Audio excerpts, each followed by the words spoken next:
మోసకారి Congress సర్కార్పై BRS రణగర్జన చేసింది. రైతు భరోసా విషయంలో మాట తప్పిన ప్రభుత్వం మీద జంగ్ సైరన్ మోగించింది.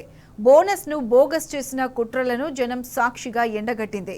రేవంత్ సర్కార్ మోసాలపై రంగారెడ్డి జిల్లా షాబాద్ లో బీఆర్ఎస్ నిర్వహించిన రైతు దీక్ష విజయవంతమైంది. బీఆర్ఎస్ వర్కింగ్ ప్రెసిడెంట్ కేటీఆర్ తో పాటు ముఖ్య నేతలు దీక్షలో పాల్గొన్నారు. మోసాల డాకు రేవంత్ కుట్రలను దీక్ష ద్వారా ఎండగట్టారు. 6 గ్యారెంటీలు విఫలమైన తీరును ప్రజలకు వివరించారు. రైతులను దగా చేస్తున్న రేవంత్ కుతంత్రాలను బీఆర్ఎస్ నేతలు బట్టబయలు చేశారు.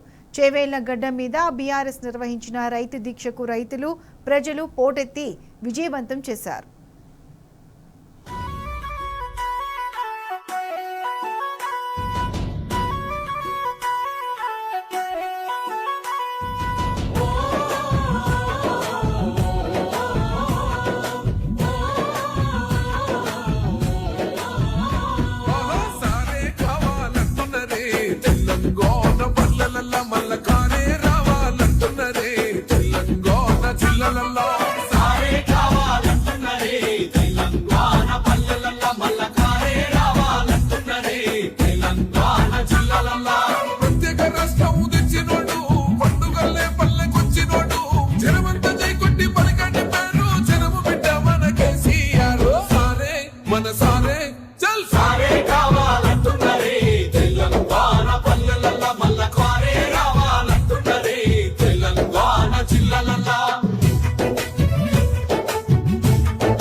What